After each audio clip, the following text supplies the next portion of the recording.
Hey, Undisputed listeners. Before we start the show, I wanted to tell you about our brand new Fox Sports app and website, foxsports.com. Reimagined for the modern sports fan.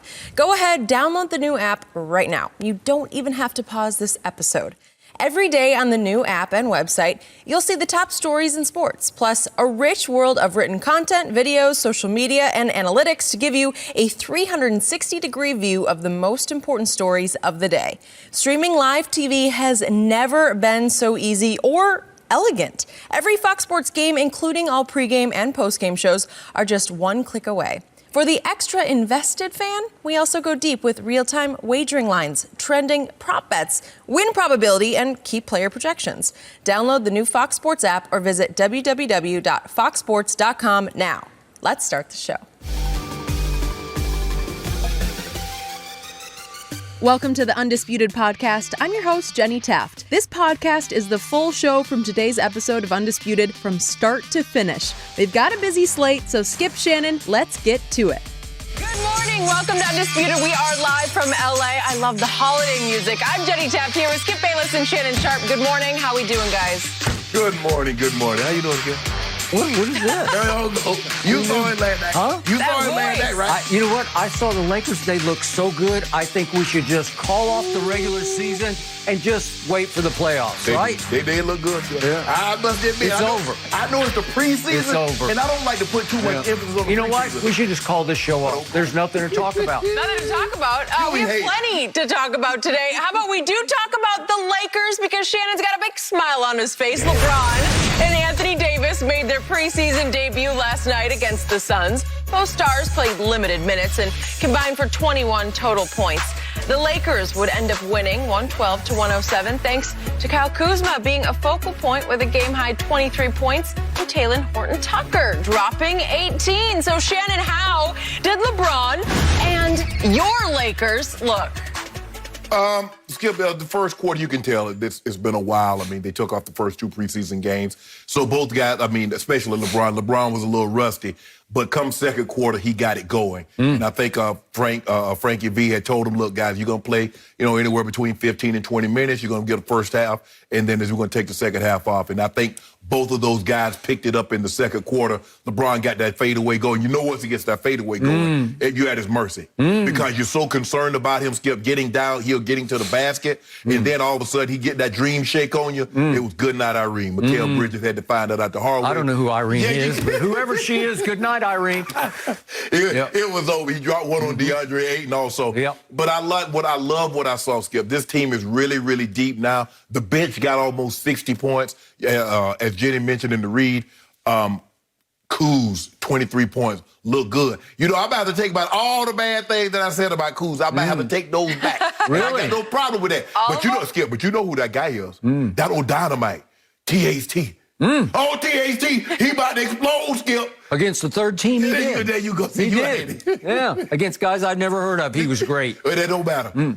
Building confidence. That's what we do. We build confidence. But I like what I saw, Skip. And this notion, can we put this to bed, Skip? I know there's an article that's being floated out there by The Atlantic about who's going to be the starting point guard. Let that go. Let that go. Here's a man that won his fourth finals MVP, led the league in assists. He was the unanimous first-team All-NBA. He finished second in the MVP voting. And you think someone else is going to come in and all of a sudden he's going to go. Is that one of the most after 15 things you've ever heard? I know after 9, after 10, that's ridiculous. But LeBron and AD look good. It's going to take a while. They got one more game, play Friday night, same team. I kind of like this, Skip. I kind of like playing two, because I think that's how they're going to do it. You go somewhere, you're going to play, 3 days, play that team back-to-back, and then keep it moving. So I kind of like this setup right now, but I love what I saw from the Lakers. Go James will be ready. Come Tuesday night. Really? Hang a banner and get a dub. Really? Yep. And get a dub. Yep. And maybe get 4 or 5 rest breaks during the game, because you might need them on Tuesday night when it's real, when it counts. So I will get to Dennis Schroeder in just a moment and respond to your comments about Dennis Schroeder's comments about wanting to be a starter and maybe even the starting point guard for the Lakers. But first of all, my first shock of the night last night was in LeBron James' first action of this preseason, He looked shockingly out of condition to me, and I did not see that coming. But it has been the all-time shortest offseason. He was celebrating for a while. He had his cigars. He has his nightly wine. Occasionally he has a little tequila when he does the road tripping podcast, right? And I guess it's one thing to play horse in the backyard with Bronny, and it's quite another to actually play an NBA basketball game, even a preseason game against the Suns, and try to guard Mikal Bridges or Jay Crowder or maybe even occasionally Devin Booker, right? Yes.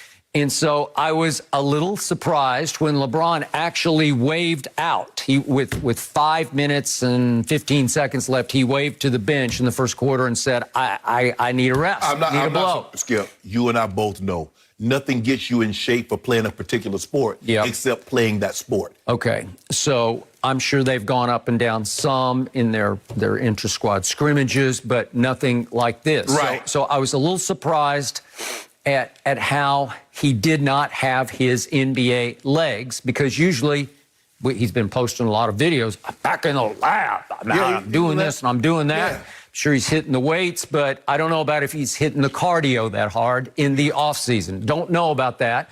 So if we could see his first 4 shots before he waved out, tell me this didn't look a little bit un-goatish, just a little bit un-LeBron-ish, just a little bit awkward, a little bit Okay, that's the first shot. Second shot is, I think I'm going to do that. No, that won't work. How about this? Let's try again. Let's try our first, it's almost a logo 3, and it LeBricked. We tried to bank that in, Skip. Okay, tried to bank it in from the logo. And then a little bit of an awkward jumper that... It was in and out. It LeBricked. Boing, boing, boing, boing. It didn't have enough touch on it. But that's what we tell you. If the rim, you don't like it, spit it out. And he missed a couple of free throws, but he did make 3, so he's 3 out of 5, which is, now we're at that 60... 75%. 75%. I want 2 cases, 75% right now. Seriously? Right now. Okay, I got to get you on the record. I want to pin this down. He has to shoot 75% or better. Yes. You're going to go down this path again? How many easy free cases? I'm going down it again. How many cases? Make a lot of yourself. 5. 5 cases? 5 cases. Thank you, God. Thank you. I start off right. I start off plus 5 cases in this NBA season. Thank you very much. We'll track that closely all year. He wound up at, what was it, 69%? He's going to be 75 plus easy. 75 plus? He looked a little shaky at the free throw line. For once, LeBron James did not speak after the game, and that surprised me a little bit because, to your point, he did come back in the second quarter, and he started to get it going. But the first shot that he made, if we could see that in the second quarter, was still a little bit awkward, like it was a little, like he had to really push to get up a little bit. This is a straight fadeaway on Ayton, actually. And he made it. Yeah, that's that one-legged step back that Dirk made famous. Wow. I didn't feel a lot of lift on that. Like he was really having to work to get up a little, get the 1 foot jump on it. On a 1 foot skip, you ain't really trying to jump. You're just trying to get separation between you and the defender. Okay. Well, he did make that, and then the team took off on a run that was just on. They went on a 43-16 run. Yep.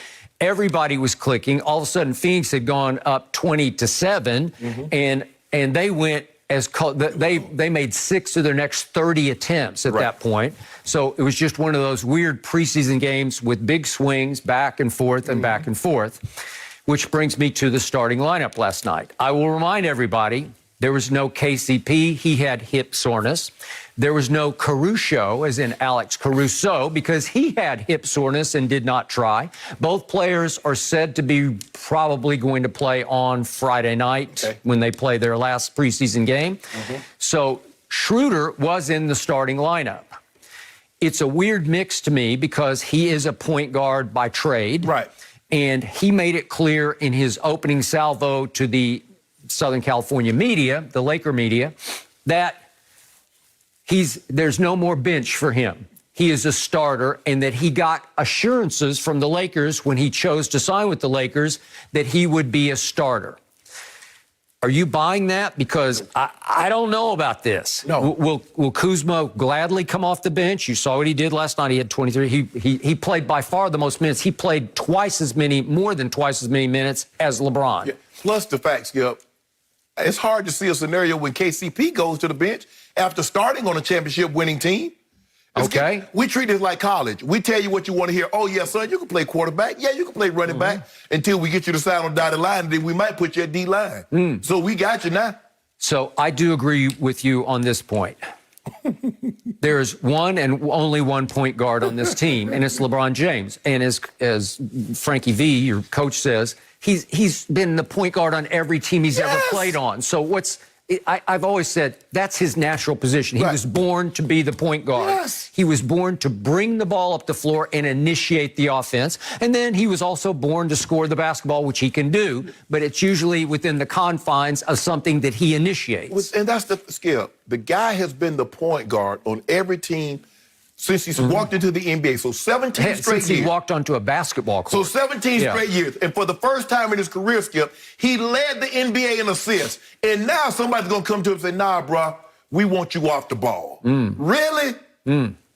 So Schroeder's a tough young man, and that's what I like about him. He is full of himself. He believes in himself, maybe to a fault, but that's what made him great coming off the bench for Oklahoma City. He comes in like, I'm a starter. Watch what I can do, right? So he's got that sort of edge to his attitude, and yet that edge can be a problem for you if he decides, I deserve to be bringing up the ball at least half the time. Skip, I thought, look, what Rondo did so well for the Lakers in the playoffs is that when LeBron went to the bench, he could still run their offense. That's what they need. Skip, we don't need two guys being able to run the offense when LeBron is on the court. When LeBron goes to the bench, we don't need to miss a beat. And I think he can handle that because you see Trez rim running. You see Kuz is looking good. THT, Skip, he offensive guy now. Hey, he ain't gonna pass up a shot. He might be the new Kuz. He might be Kuz 2.0 because he ain't passing up no shots. I ain't seen the shot yet he didn't like. He was playing against guys named Jonathan Motley.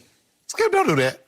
And obviously Langston Galloway, who's been around the block about 3 times in this league. I don't know. Langston Galloway, Langston Hughes, it doesn't matter. Hey, he on the court, we're going to bust him up. And the rookie Jalen Smith that they took 10th overall. Yeah, okay. Bust him up. Yeah. Bust him up. Way to go. This is just me. And again, I like him. I can't say that I love him the way LeBron loves him. LeBron has already endorsed him as flat out special. Skip. Are you seeing flat out special? I don't see flat out special. Yeah, the dude is 20.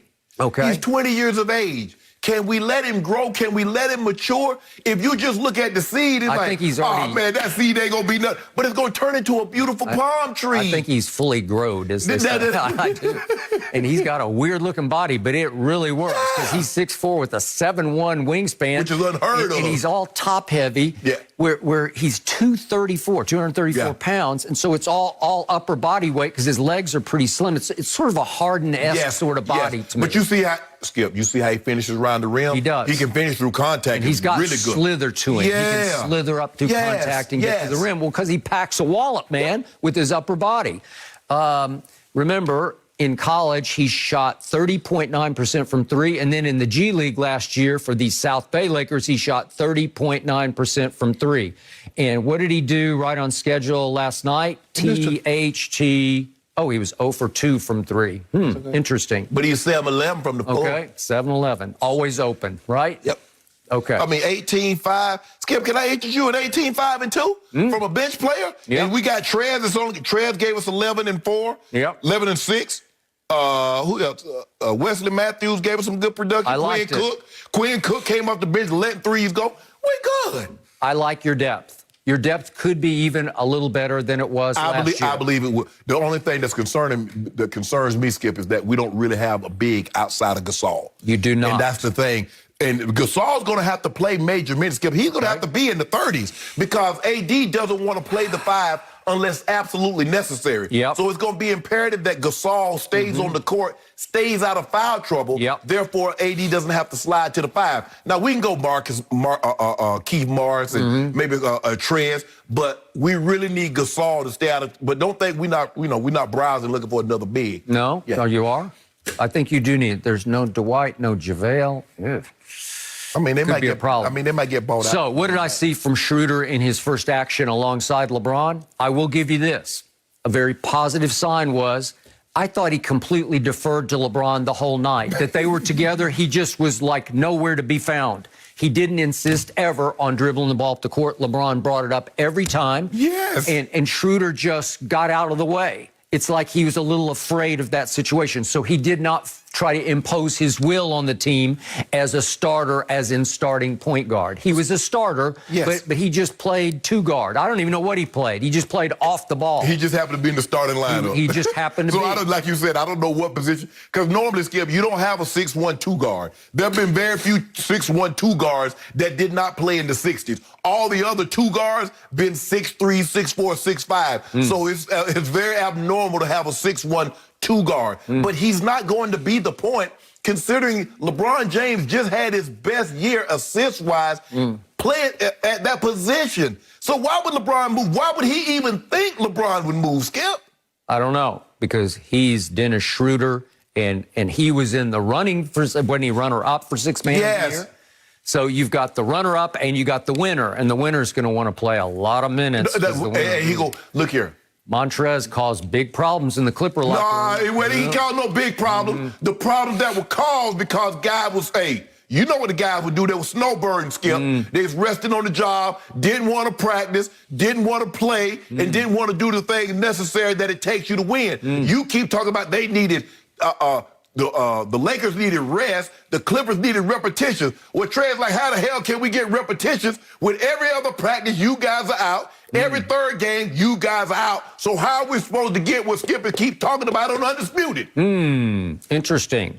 So what happens when Marc Gasol's the starter, but he moves about as quickly as one of those statues outside Staples, right?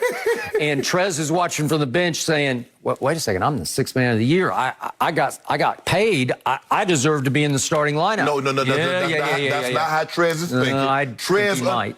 Trez understands he's that burst for us off the bench. He's going to give us 15, 16 a night, 7, 8 rebounds, second chance points. Skip, you see how he's watching those boards? Get them.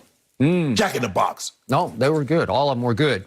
Which leads me to LeBron. He did come back in, have a nice little stretch in the second quarter, and then I thought, well, surely he'll play some minutes into the third quarter. But his night ended with this shot, if we could please see it at the end of the half.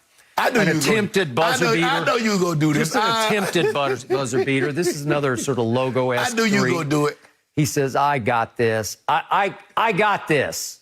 I don't got this. I'm pretty sure it airballed. It might have ticked the right side of the rim. It went no airball. Did it nick it? I don't know. I thought it changed directions when I saw it in real time. Maybe a touch.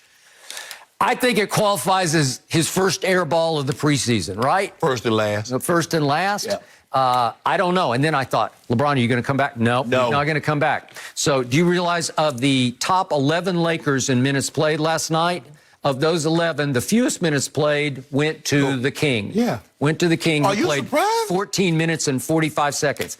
I am going to remind you, Mr. Shannon Sharp, that we are only 5 days away from the first game that counts against the team in the basement that you despise, the Clippers. No, they didn't. Who would have beaten you last year if they had gotten to you. No, they wouldn't. Yes. And they're not going to beat us this year. So aren't you a little concerned that LeBron is so out of condition with the first real game 5 days away? And then you're going to turn that right around into a big Christmas Day game?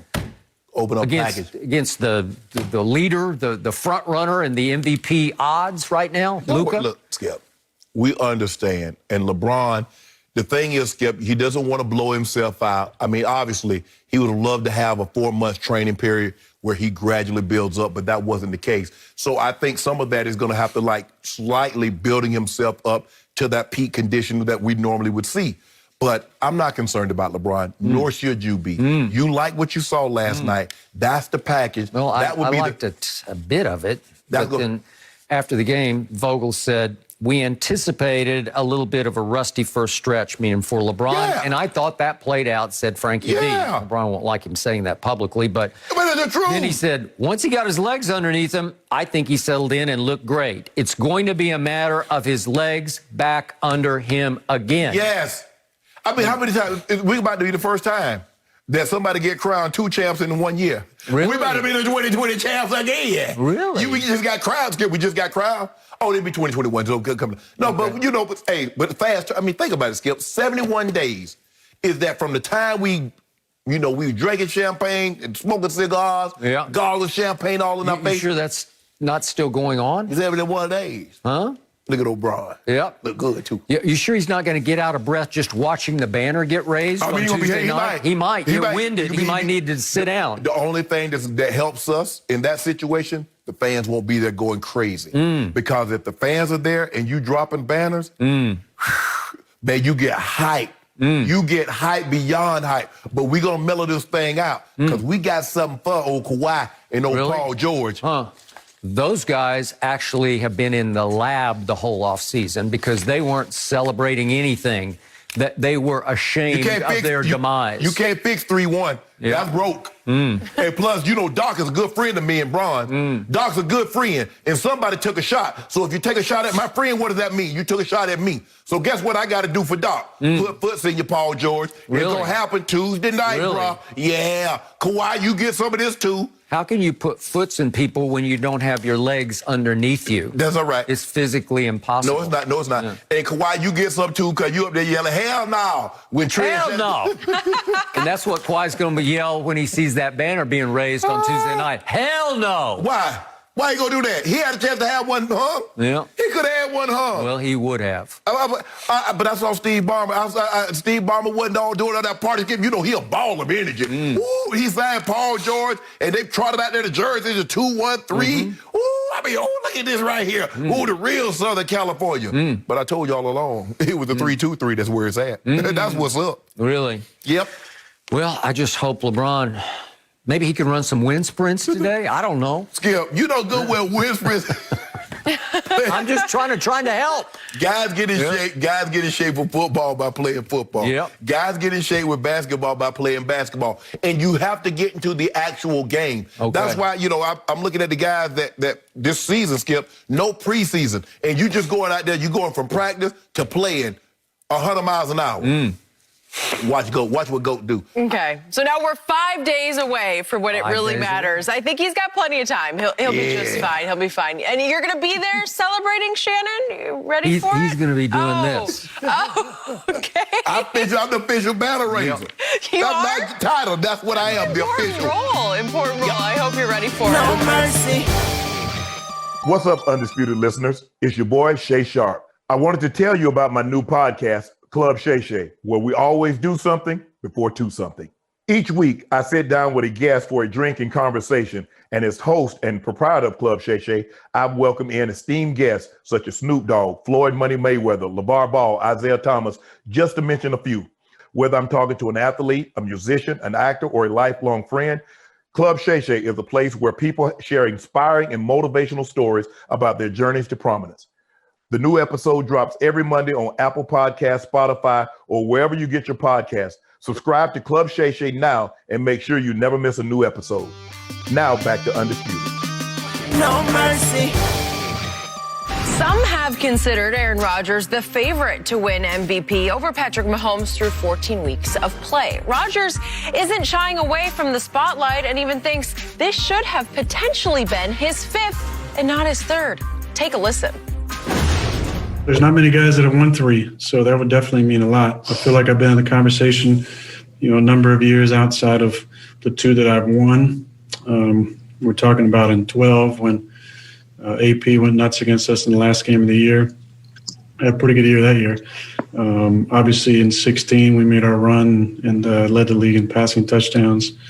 Didn't really get a sniff for some reason that year, but, I definitely felt like I was in the conversation. It's nice to be back in the conversation. Like I said the other day, it's been a good year for State Farm reps. Obviously, the new Jake from State Farm getting a lot of pub with his big muscles and tiny shirts. And, Pat's such a phenomenal player. He's had a great year as well. It'd be something that's usually on the preseason goal list, and it's nice to be in the conversation. All right. Well, Shannon, do you like how open he was talking about the MVP? I do not, because contrary to what people think, people set goals at the beginning of the season, be it Super Bowls, MVPs, All-Pro teams, Pro Bowl, Skip. Guys set that on their list. They want that. Now, very few guys are willing to openly talk about it, like Aaron just sat there and had a casual conversation, and he was very relaxed, Skip. If you looked at him, Skip, if you didn't know better, if I didn't see that Green Bay stuff behind him, I thought he was at home having a conversation with some of his boys or talking to someone from doing an article about him, an interview with him. It felt like it was the off season. Yeah, he was very casual, very matter of fact about, it would mean a lot to me. And it would, because, Skip, he's 6 touchdowns away from his career high. And we don't normally see guys set career highs this late in their career. Now, we see guys might have a career game. Yep. And you could have a game here or there. But one year he threw, I think, 45 touchdowns and had 4 picks, 5 picks. And so he's on that pace again with 3 games left. All he needs is 6 touchdowns to tie his career high, 7 to break it. So for me, Skip, he's in that discussion. He was always going to be in that discussion, and that is expected of him, and he mentioned it. There are not very many guys that have won 3, Skip. You got Peyton at 5, and then Brady, Favre, Unitas, and Jim Brown with 3. So to Aaron Rodgers say, to add my name to that list, yes. And he also said that he thinks it should live up to what this stands for as an acronym. A person who is valuable to their team, and I feel like that's why I'm in that conversation every single year, basically. So for me, Skip, I believe it's a 2-man race. Aaron Rodgers has been spectacular, and he talked about some of the reasons why he believed it is. Second year in the system, because Skip Bayless tells me, so I don't want any excuse for why Tom Brady is not playing up to his standard, because Aaron Rodgers had 1 year in the system, and you didn't give him any concessions. You didn't give him any breaks. So I don't want to hear anybody that's thinking about getting a break in the first year of a new system when they've been in another system for their entire career. So with that being said, it's coming down to him and Mahomes. These last 3 games is going to be of utmost importance, because both teams are the number 1 seed. Mahomes is 12-1, 23. So things are close with the exception of touchdown. Rodgers is 6 clear, interceptions 1 apart. Mahomes is 500 yards ahead. But Aaron Rodgers is very comfortable. He feeling real good. Skip, he about to have 2 fingers of old scotch before he got there, tequila. He about to have some tequila. He about to have 2 fingers of tequila. They relaxed him, but he's playing well. He's playing very well. So I heard my man across the table take a half step down the right road on this topic, but then you step back and you continue to defend your man, Aaron Rodgers. What's doing to defend? Ain't nothing to defend, Skip. This was the classic example of why Aaron Rodgers is not Tom Brady. Tom Brady, no matter what year, this year, 10 years ago, 15, 20 years ago, never in his career would he have taken that bait from the media with 3 games remaining, with home field still hanging in the balance, with only 1 bye per conference this year. Not only did Aaron Rodgers talk about MVP, he embraced it and began to campaign for it, how much it meant, how he got robbed in these other years. I don't know if he necessarily got robbed, because I thought Peyton had a better year in 2012. That's the year you believe Peyton should have won his first year in Denver with AP won. Okay, but he's chalking that one up to AP running wild on them in the final game and leaving that last impression in the voters' minds. AP ran wild on everybody that year. And just for the record, in 2016, Aaron did lead the league in touchdown passes, but Matt Ryan led the league in QBR, and you correctly predicted, because you had inside information on the show, you predicted he would win the MVP, and he did. And by the way, Pro Football Focus in 2016 ranked this guy named Brady, who was then up in New England, as having the best grade in pro football. Number 1 quarterback in performance that year, according to Pro Football Focus, was Tom Brady. So I don't think Aaron has much of an argument about 2016, but he said, I didn't even get a sniff. Didn't even get a sniff of it. Okay. So to me, it is so Aaron, who is the LeBron James of the National Football League, it is so Aaron to kick back and relax and all but campaign for MVP. That ain't campaigning. With 3 games remaining. They got Carolina this Saturday at home. Should be able to win that one. 4 touchdowns against them. Then they got Tennessee, gets a little tougher, and then they finish at their arch rival at Chicago. And you know and I know that the Bears will they're going to come to play that day. Yeah, they will. So you have potential to lose a couple of these games. And right now you're 10-3, as is New Orleans. New Orleans has a very tough game, obviously, against Kansas City on Sunday. They are home underdogs on Sunday. And by the way, they've played the 15th toughest or easiest schedule remaining. So it's pretty tough for them. I'm sorry, they're the 24th toughest. I got the wrong one. I got them. So New Orleans is up against it. So Green Bay's in the driver's seat, obviously. They should be. The Rams are 9-4. Seattle's 9-4. But Seattle and the Rams play each other again, right? Mm-hmm. Yeah. But you cannot slip up here. No.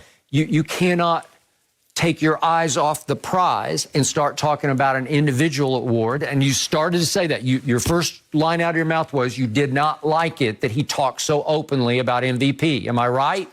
Skip, if he was your quarterback, if it were John Elway and you were a Bronco, you wouldn't love it. You'd honor it because it's John Elway. I don't know if we've ever had a quarterback that exuded the amount of confidence that he does in his mannerism. Skip, he had a discount double check. He did that. Quarterbacks don't really have celebrations, especially the old school. John ain't have no celebration. Marino and Aikman and Bradshaw, those guys ain't have no celebration. They throw a touchdown, pump the fist, and go to the sideline. Favre was more emotional, word on his sleeve, right. But he didn't have a celebration. They might headbutt the guy or something like that. But now, since they got the camera, Skip, in the end zone, Aaron Rodgers actually go pose for the camera. Remember he did it with Crinkleberry in Tampa? He did. He posed and he is in there with him. And then what happened? Skip, I'm not talking about that. I'm just saying. So he's one of the few quarterbacks that has the confidence of a wide receiver or a cornerback or a secondary guy, Skip, that will show you, I'm that guy. I just want you to know I'm that guy. I'm still that guy. Yep. And so for me, Skip, look, these guys are different now in the way they do things, and I think we're going to have to be more accepting of the openness and the willingness to talk about things that they want to achieve. So now you're suddenly reversing field and you're okay with him talking about this? Yeah, that's Aaron Rodgers. Yeah, but look, the thing is that you get an opportunity. I mean, you said they got the Titans, they got Carolina, and they got the Bears. Y'all can derail this MVP campaign. Y'all can derail it. Now, I just saw Drew Lock go 21-27 against Carolina for 4 touchdowns. I saw Baker Mayfield throw 4 touchdowns on 20 or 25 against the Titans in the first half. Good luck derailing his campaign. There's a good chance, Skip, at the end of the year, in these last 3 games, he might be 50-4. The guy goes 50-4. I don't know how you give the MVP to anybody else other than him. Even if Mahomes goes 5,040, I don't believe that is enough to overtake 50 touchdowns, 4 interceptions, and a #1 seed. And I believe that's what they're going to have. I don't see a scenario, Skip. Now, Tennessee's going to be daunting. But you better buckle up your chin straps because that big kid, Big King Henry, he coming. And if it's cold, it doesn't matter. The colder it is, that means the less likely you are wanting to tackle him. I'm not trying to jump in front of a bus. Remember, it's very possible he would go Adrian Peterson on you. Yes, and you remember what Adrian Peterson did. And the Packers are not that good at stopping the run, Skip. So they got their work cut out for them. But Aaron is having a phenomenal season. And like you said, State Farm is looking real good right now. They are. He said it's been a good year for the State Farm reps and for the new Jake from State Farm, who does. He's pretty ripped in a tight T-shirt. Right. In those two, especially the one where Aaron's throwing it to the dog, to his little dog. Right. Okay. So I've told you this before, but I compare Aaron to LeBron James because there's been a lot of conjecture even in the last couple of days about why Kyrie left LeBron. And what I was told from a source very close to Kyrie is he just got tired of LeBron's focus on individual achievement versus team. They did come back from 3-1, obviously, to win it. Kyrie hit a big shot. I'll give you that he had a chase down block. LeBron did. But the point was that Kyrie felt it was all about LeBron instead of all about the team. Well, you can argue Kyrie is right out of the same mold. Thank you. But okay, so it's pot calling kettle, right? Yes. Okay. So the point is that if I were a teammate of Aaron Rodgers right now, I might think in the back of my mind, as much as I love him, I'm glad he's my quarterback, man, his focus is all on his individual achievement when we have a goal out there that's attainable. Skip, I think the thing is he realized that he played unbelievable last year. And the reason why, and even though they were the #1 seed, no one really thought, for a time it was Russ. And then once Lamar Jackson took over about week 8, week 8, week 9, Skip, nobody else was in the discussion because he was having such a transcendent year. We don't normally see a quarterback, well, a lot of people said he was a running back or a wide receiver, lead the league in passing touchdowns and break the quarterback rush record with over 1,200 yards. Lead the league in rushing by a large margin. So unless somebody had a 5,045-yard touchdown season, Lamar Jackson was going to be the MVP. But as he said, as LeBron is in the MVP conversation basically every single year, because Aaron Rodgers is so talented, because he's going to throw for a number of touchdowns with so few interceptions, Skip, and his team is going to be good, he's going to be in that. Okay, so you just said Aaron Rodgers was unbelievable a year ago. Yeah. And again, I give you first time around in the new Matt LaFleur system. I give you that. His QBR for last year was 54. That's on a scale of 0 to 100. That was by far the lowest of his career, ranked 18th in the NFL. And his completion percentage last year ranked 21st in the NFL. I don't think it was that unbelievable. And he wound up at San Francisco. With the number 2 seed was 13-3. And at San Francisco, he had a QBR in the NFC Championship game of 23. And he threw 2 picks, and he fumbled 3 times and lost one of those fumbles. So he had 3 turnovers in the NFC Championship game. And that spurred his management and his coaching staff to say, you know what, we need to start thinking about the near future. And they drafted Jordan Love. Think about last year, Skip. He was 26 touchdowns, 4 interceptions. But Devontae missed a number of games. So now Devontae's basically been in there every game except one. And now you see it's 39-4. The man is over 400 touchdowns with 84 let that sink in. Skip, I don't think people understand that. That nobody's even close. I mean, do you understand how many interceptions this guy would have to throw without throwing a touchdown even for Brady to even be in the conversation for touchdown to interception ratio? Do you know how many? I do know what happened when he played at Tom Brady. He got off to a nice start. They're up 10-0, and then he throws nearly 2 straight pick sixes. Yeah. One was and one nearly was. And that was the end of Aaron Rodgers that day. He shut down psychologically, emotionally. He was out of that game. But I know they scored no more points in that game and lost 38-10. And he's the runaway MVP. You do remember what happened to Tom Brady? When he got up to that horrible start against the Saints, he scored 3. They had to call a timeout just to get 3 But Brady's not in the MVP discussion. No, nor should he be. That was you in Pro Football Focus. Well, he was for a while. He was the first 2 weeks. But that, Skip, think about what you just said. You said that Aaron Rodgers got up to this really good start, and then he threw those pick sixes, pick six, and then one that run down to the 1-2 yard line, and he was never the same. My homeboy threw 3 picks and still went and got you almost 4 bills. Then there was another game at Green Bay on that hallowed tundra up there. Right. Against Jacksonville, who's pretty pathetic. And Aaron had a QBR of 45. That's 5 points below average. This is this year. And they barely pulled it out 24-20, and he's runaway MVP. And then they went to the Colts, and they played really well in the first half, and he played really well. They're 28-14 at halftime, and then he just shut it down again, and they scored 3 points at the buzzer to force overtime. That's all they scored in the second half. So you're not going to talk about the fumble by the punt returner. We're not going to talk about the fumble that Valdez-Scantling had. So we're not going to even mention that. That was in overtime. Yeah, because they got the ball. They were about to go down the field and score. I'm just saying he has not been flawless this year. No, Skip. And it's offensive to me that he would openly campaign for the MVP with 3 games to go.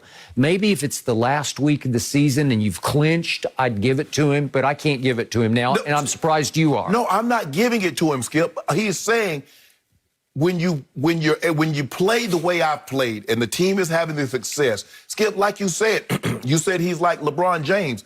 LeBron James, Kyrie said, Kyrie said he wanted to leave because LeBron was concerned about stats. Skip, when you can score 27 a night, when you roll out of bed and your stat line is 27, 8, and 8, you're going to be in the conversation because you're going to win. Okay. And he hasn't been to a Super Bowl for 10 years. And that was just one time, and he did win that, but he's 1-1 in the Super Bowl. But that just goes to show you that it's the ultimate team game, is that a lot of things need to go right in order for you to have success. Because there are some teams that have gone to and won the Super Bowl with less tier quarterbacks. But it just goes to show you. So if I were Aaron Rodgers right now, my eye would be on the team prize, because for my legacy's sake, I need another Super Bowl to cap it off, to say, I am that guy. If you want to make the case that he could be the GOAT or whatever you want to make, it's not about MVPs, it's about Super Bowls. Skip Bayless, I don't know about you, but when I go to the store, I play for sweepstakes. I play Mega Million, I play Powerball, I play Fantasy 5, Cash 4, and Cash 3. I'm trying to win them all. So why do I have to settle with just one? You already hit the lottery. You're on this show. I did. Right? But, hey, guess what? The Jeff Bezos still making money. He ain't like, well, you know what? I done made all this money. I'm the wealthiest man. I'm good. No. Keep your eye on this prize. And that's what Aaron, his eye is, to get the #1 seed. Okay, boom, I get that. I don't think so. That's his #1. Hey, because only one team get the bye week this time. #1 seed, MVP, Super Bowl MVP. There you go. Boom. Just like that. Want to bet 5 cases? No, now? Skip. Thank You know I picked New Orleans and Kansas City. Did. We're not going to bet? Next question. Okay, we're moving on. Next question is right. I actually want to talk about a different quarterback, Lamar Jackson, because, guys, listen up. He has been adamant that the reason he went to the locker room on Monday night against the Browns was due to muscle cramps. So let's leave it there. He also said it could have been fallout from having COVID-19 earlier this year. He said the cramps were, in quote, my hand, my throwing arm cramping, forearm cramping, fingers getting stuck together. I was going through it. It sounds horrible. Shannon, how surprising was this? I'm surprised that people are still doubting him. Skip, I'm not Dr. Fauci. I'm not an epidemiologist. I'm not an infectious disease specialist. So I can't tell you the side effects of having COVID-19. Haven't had it. I'm not sure anybody. Right. Anything. So, but for people to try to find, well, he wasn't doing that, or he had to go to a bathroom break, he had to do this. Why can't we just take the man in his word? I mean, you think that man said, you know what? I need to do something spectacular. So what I'm going to do, I'm going to be playing really well up until that point. And I'm going to fake like I got something that's really wrong with me. I'm going to go to the locker room for 2 series. For 2 series. For 2 series. I'm going to let the suspense and the drama build. And then I'm going to come back on the field, Skip, on 4th and 5. Not at the start of the drive, on 4th and 5. And I'm going to be heroic. Really, Skip, if that had been any other quarterback, if that's Brady, that's Rodgers, that's Mahomes, we give them the benefit of the doubt without a second thought.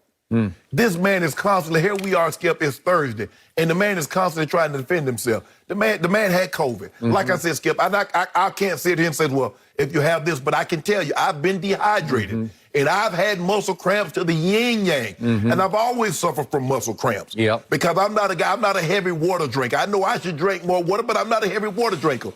And when you have muscle, and when you're exerting like these guys are, that can happen. And so he got him, in his legs, and he said came in his arm, and he came in his hand. Matter of fact, I was just working out the other day, and I got one in my forearm, and I got one in my hand. So Skip, the man said he had cramps. I'm gonna take this man at his word. He had cramps, and he came back in. He was playing unbelievable up until that point, and he played even better after that point. So I'm done with it. For me, he don't need to offer any more explanation. He say, if you believe me, fine. If you don't, kiss my butt. He went so far as to say it was probably COVID-related. Right. And I remind everyone, he was not asymptomatic. He had symptoms. He was down for the count. Right. He said that he mostly just slept for 10 days straight to sleep it off. Right. Okay, so I'm going to preface everything I say by disqualifying myself. As you know, I'm a frustrated orthopedic surgeon. If I could have been anything else besides this, which is my dream job, I would have been some kind of a doctor, because I am fascinated by the human body, especially under duress in the field of play. What it can do. Yes. So I was so fascinated by what happened because the ESPN.com reporter, Jameson Hensley, reported the next day on Tuesday, and I brought it up on Tuesday morning show, that Lamar was having arm cramps. Okay, what is my history with dehydration? All I know is I participated in the ultimate dehydration endeavor, which is marathon running. Correct. There's nothing like it for hydration, Right. dehydration. Right. It's not the intensity, obviously, that you participated with, but it's so long and it's all weather based. Yes. The whole marathon experience is all about the temperature and the humidity, period, end of story. Yes. So I know that I ran Boston one time, and I caught a 75-degree day in the springtime on April the 12th in Boston, Massachusetts, which is highly irregular and unusual. And I was out of my mind, cramping. I got calf cramps at the end of the race. I was down on it. I thought I was going to die because you can't stay hydrated. It was humid and 75. It's way too hot. Right. I also ran one marathon in Dallas, ran it under 3 hours, and I drank a lot of water before. You said you don't like it. I don't either, but you have to force drink or you're just going to get in trouble you got to fast. saturate the muscles beforehand. Okay. All right, I ran the whole marathon, and I never took one drink at one aid station.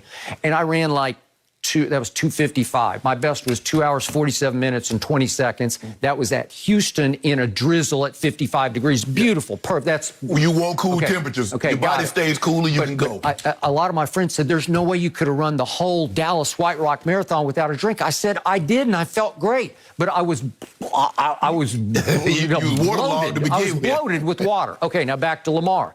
In all my years of writing about, watching, observing dehydration on the football field, basketball court, it always starts with your legs. It's usually your calves. Right. And they just lock up and you think you're going to die, which is why we see players go down on the field and you say, oh my God, did he hurt his knee? Is it Achilles? Right. No, it's just a cramp. Well, right now he's not thinking it's just a cramp because you've had them. Rest. And you think the world has ended. Right. Until they can sort of massage it out, and then you might have to take an IV to get some fluid quickly into your system. Okay, Lamar is saying, and I buy this. He says, I was real life cramping. My hand, my throwing arm, my fingers were getting stuck together. Okay, now we're going somewhere else because now you got upper body cramping that's almost neurological based. You know, you can have migraines and you can get cramps upstairs. You're going to get them up higher. Okay, so what was going on here? Well, we don't know. Right. But could it be COVID related? It should. Sure, it could. Sure. So what I appreciated about him talking about this was, number one, he fought all the way through this and came back and pulled off as miraculous a comeback as you will ever see. So God bless him, because that was as great a game, I told you, as I've seen this decade in the regular season. And I appreciate what he pulled off because just the psychological scare of it. Wouldn't you just be, what is happening? Skip, it's almost like, and what people are trying to do, had he been playing bad up until that point, they'll say he just wanted to get out of the game because he wasn't playing well. Yep. But he was playing well, Skip. He'd already broken the record for rushing yards by a quarterback in a Monday night game. They were, if I'm not mistaken, Skip, they were up 14. They were up 14. 34-20. So they were up 30. Why would I want to leave that, Skip? I'm dealing. Dealing. No way. I got one. I got a buck 22, 2 tubs on the ground. My team is about to go ahead and we about to get back in this thing, make a strong playoff run. Right. Why would I want to leave that? And by the way, my experience with players needing a bathroom break, you're not going to miss 2 series. No. Unless you're sick. If you got some bug in you. Right. But I don't think he was sick with a bug. That wasn't brought up. Okay. So cautionary tale here is that this COVID is no joke. Right. And I know there are still players out there. I'm seeing a lot of NBA players, and boy, they're going no mask at the end of games, and they're fraternizing, and it just scares me because they're not in the bubble anymore, right? Correct. So it's much more threatening. I just want to deliver the message. This thing is scary because it's so random. Some guys, asymptomatic. So we've read about some players who even have heart effects from it, lingering heart effects. Correct. It is not something to mess with. Right.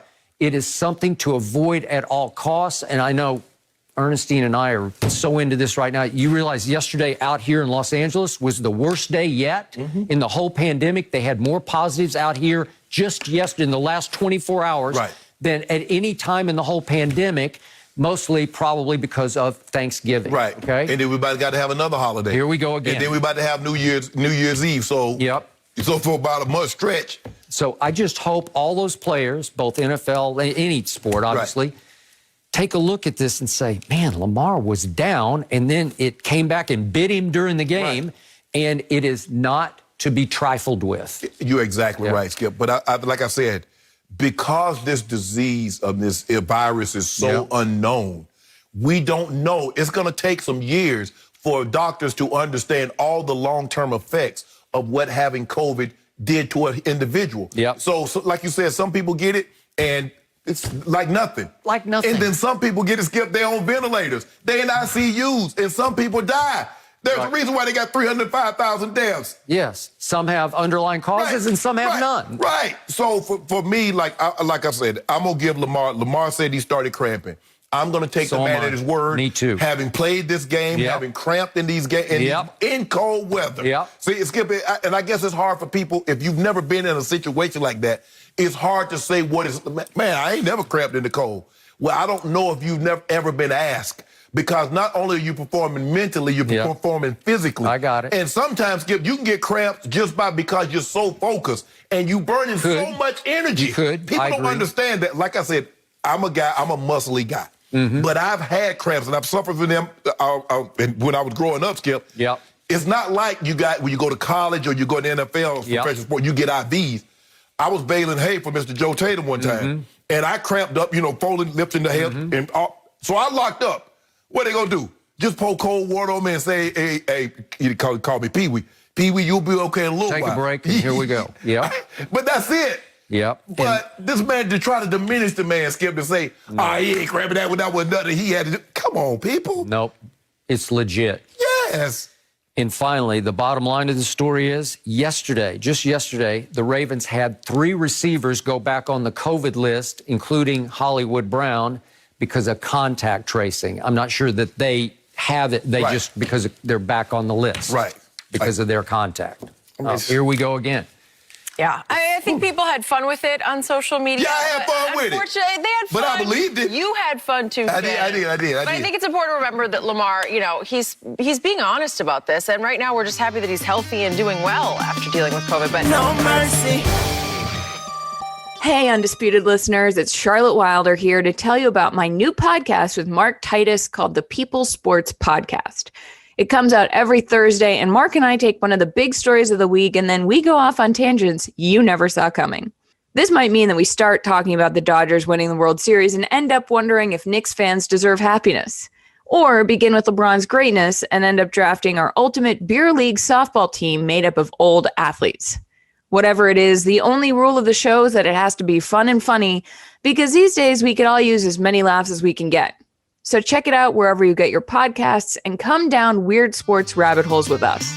We can't wait to have you. No mercy. as LeBron and Anthony Davis look to go win back-to-back rings this season, Shaq weighed in on the Lakers duo. The former Lakers center was asked how they compare to him and Kobe as a duo. Shaq said, quote, "There will never be the next Shaq and Kobe. We don't need them to catch up to us. Kobe and myself, we're not trying to catch Magic and Kareem. Kobe and I's legacy will never be duplicated or imitated."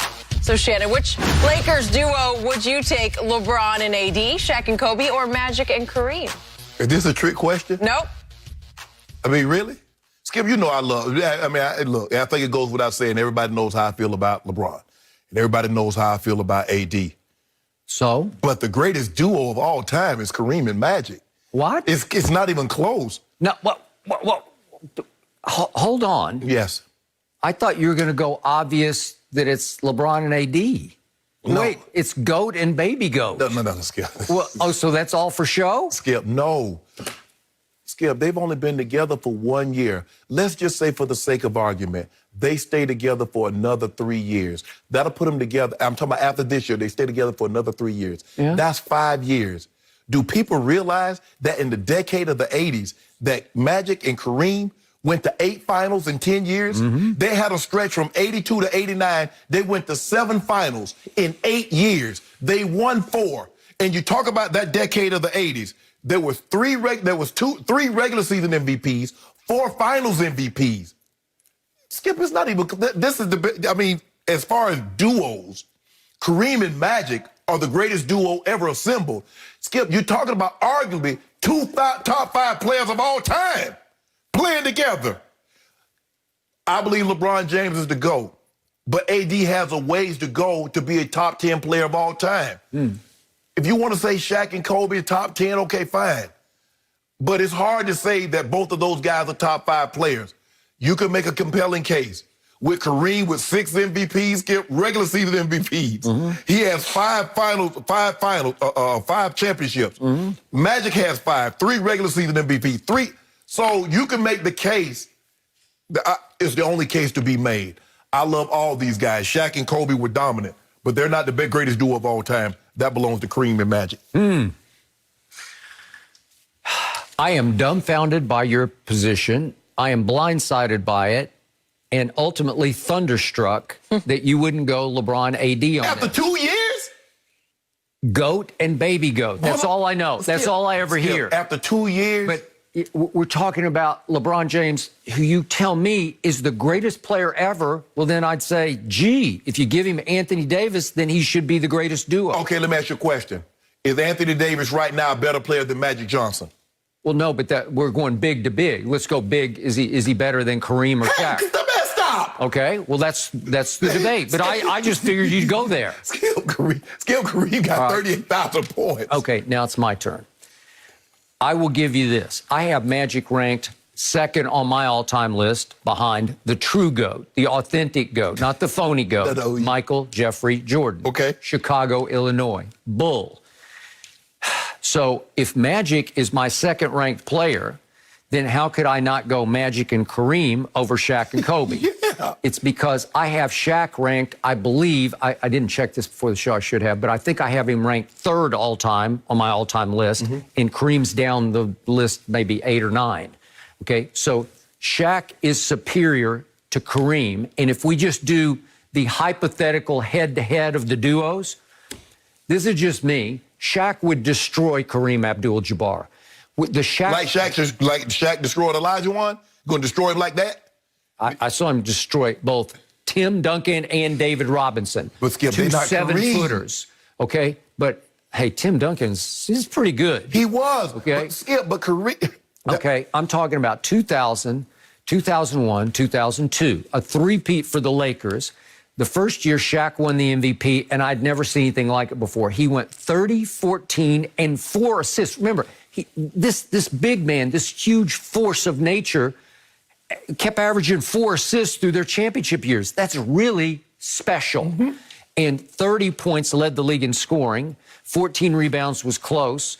And then 4 assists, MVP. And then he comes right back the next year with 29, 13, and 4. Then the next year is 27, 11, and 3, a slight drop-off. But that year, he increased his field goal percentage to best in the league at 58%.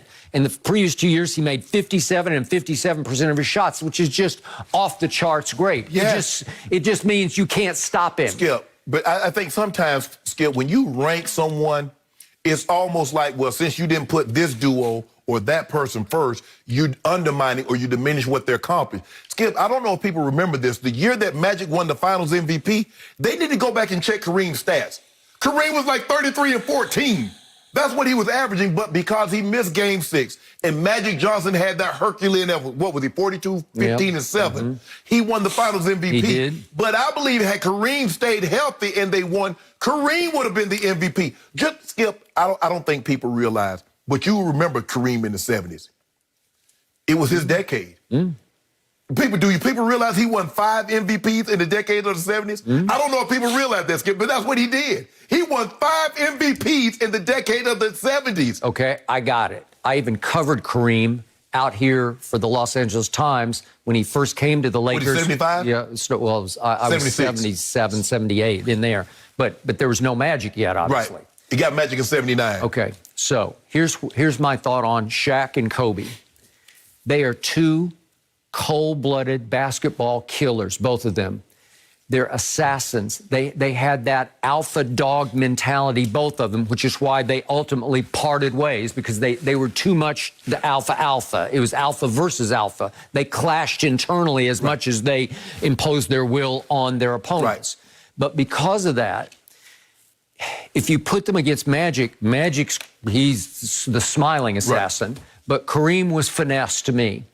And Kareem needed, if you look at Kareem's record, he did win with Oscar in Milwaukee. They won a championship. But then he came to L.A. and they really struggled for 5 years. Yes. It was kind of like Death Valley in there, where nothing good happened with Kareem solo. Right. When Magic came, the world changed. Obviously, they added James Worthy. Because Skip, a big kind of needs a guard to get him the ball. I think, Skip, that's why we don't give bigs the credit. We don't give Russell, we don't give Chamberlain, we don't give Kareem the credit they deserve. I agree. Because they need guards to get them the ball, whereas a guard or small forward can get the ball and do things, but a center can't do that. So that's why we don't give, and Shaq, we don't give them the credit that they deserve because they're not bringing the ball up the court. They're not initiating offense. But when you look at, and I think that's one of the reasons, it's going to be hard to see another Shaq Kobe, because if you get two players that they believe that they're identical, how do you keep them together like Magic and Kobe, like Magic and Kareem? I don't believe it's possible. Okay, that was a better fit long-term team-wise. Yes. But if we're talking about a duo, I would not want to have to deal with in a vacuum, just put them in a vacuum. Right. It's Shaq and Kobe. Listen, Shaq, I covered all these series in this run 2001, 02. I'd never seen anything like Shaquille O'Neal. It was not pretty to watch. Yeah. It was unrefereeable because he was virtually unguardable. Right. It's like block charge, which is it? He's playing football, basketball, just terrorizing anyone who got in his path. But what I loved about Shaquille O'Neal that he doesn't get enough credit for, he had dancer's feet. I'm talking about, he was agile. You want to talk about agility? He was talking about, guy 7'1", 325, 330. 330. And he was effortless on his feet. Like not just dancing bear, he was dancing grizzly bear. Like he had it all. He's a huge man. He was a huge man with such great footwork, like textbook. He called Tim Duncan the big fundamental. Shaq had big fundamental to him. He was well taught. Skip, can just imagine if there was no Big Three Celtics, what the Lakers would have done. Because many believe the Big Three Celtics is the greatest trio of all time. In that stretch in which they were competing, it was basically Lakers and Celtics. It was like, okay, who's going to win it this year? It's going to be the Lakers and the Celtics. Because there was a stretch, Skip, if I'm not mistaken, 84, 85, 86, 87, in which they met in the finals. Yep, they did. And if the Lakers would have had, if Ralph Sampson, I think it was the Houston Rockets. I think it was 80, with the 86, Skip, when he made that lucky, might have been 86. He made that lucky shot with 1 second on the clock. They threw it in bounds, and he just turned and shot it. But Skip, 8 finals, 7 finals in 8 seasons, and they won 4 of them. They went to 8. We think about what LeBron did. He went to those finals, but the Lakers in the 80s, Skip, and people say that was the golden era of basketball and all. It's hard for me to find a better. Look, Cousy and Russell won more, but a better duo, Skip, I don't think there's a better duo. Okay, let's do the hypothetical 2-on-2. I'm sorry, I got Shaq and Kobe all day and all night over Magic and Kareem. Yeah. I just do. I just don't think they could deal with them. I don't see how Magic could deal with Kobe. You could argue the other way, too, because Magic's a couple inches taller. But I just think who gets the ball first? Because Magic posted, Kareem throwing the sky hook. Good luck blocking that. Okay, but Shaq is so physically dominant. He's going to move him out. He's going to hold him off. And then he's just going to terrorize him with the basketball. And you got to call it. You need referees. And Shaq's going to shoot a whole lot of free throws because Kareem's not going to be able to physically deal with him. So you said your greatest duo of all time is Shaq and Kobe. My greatest duo of all time is Kareem and Magic. Well, all I know is that LeBron and AD are off the radar on this one. Off the radar. Skip. But you're also talking about guys that got each other in their prime. Shaq and Kobe was in their. Kobe was a teenager when he paired with Shaq. Shaq was barely in his 20s. You talk about LeBron got AD at 35. Yeah. Okay. Now, I would have loved to see these guys pair up. LeBron at 22, 25, AD at 20, and then have a stretch of 5 or 6 years to see how many championships they can win. But that's so unfair to them that's only been together for 2 years, and you're trying to compare them to historically great pairs that stayed together. Shaq and Kobe was together from 96 to 03. Okay, hypothetical 2-on-2 in their primes. I still think you would take LeBron and AD over Shaq and Kobe. You would, and you'd be wrong. I would. It would be We have to pull destruction. we have to pull him from the basket. AD go shoot them jumpers on him. And then what you gonna do with Bron? You know, Go got that post-up game for stroke. Kobe would destroy him psychologically because Kobe's the closest thing to Jordan we ever saw. Closest thing ever. Yeah. He would be in his head, and then he would be all over him. LeBron just smooth. LeBron just, you know, I be on this Lobos. I be drinking, you know, I be mellow. Yeah. And that's what y'all see. Y'all confuse kindness with weakness. Y'all see LeBron screaming and all that and punching people in the face. So y'all take that. Oh, LeBron ain't got it. He got it. Kobe would say, watch this. We got it. And unfortunately, LeBron fell short, or we would have seen Kobe versus LeBron in a finals. Hold on. But LeBron hit the shot hold on. around the world against Orlando, and then he fizzled. Let me ask you a question. Was Kobe in the NBA in 2007? So we could have met him then, because that's what we held up our obligation on the other side. What happened? Yeah, I forget, 2007? Yeah. Was that a Kobe Pout game? I can't remember. I don't know what game it was, but he could have came and saw us. Well, he was waiting for you. No, he wasn't. No, he wasn't. Remember the two puppets going at each other? Great. That's one of my favorite commercials. It was all time. I enjoyed that from you guys. That was a good debate. No mercy. Ahead of the primetime matchup of the Browns and Giants Sunday night, Baker Mayfield had a backhanded compliment for opposing quarterback Daniel Jones. When discussing Jones yesterday, Baker said, quote, when he wants to tuck it and run, he can move. Now, I don't know about the finishing part when he tripped up at the 5-yard line, but he can move. However, Giants head coach Joe Judge had nothing but praise for Baker, saying, quote, I love the bleeping attitude he plays with. He can play freeze tag in a phone booth and come out a winner. So, Shannon, does this all make you like Baker more or less here? My stance hasn't changed on Baker. Baker's a front runner. And it's easy to say he's already told you how he felt about Daniel Jones, Skip, when they drafted the kid last year. I can't believe they took that kid, that guy. That was a GQ interview. Yes. Yeah. That's what he said.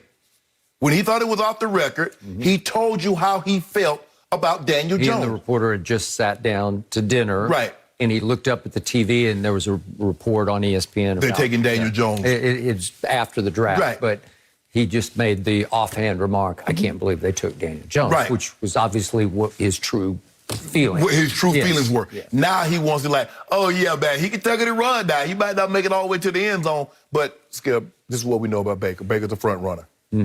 Where was all this? Where's this germ major? Where was all this running down the field last year, Skip? Did Baker get kidnapped by Martians? And after his rookie season, and then he came back and got transported back to Earth this year?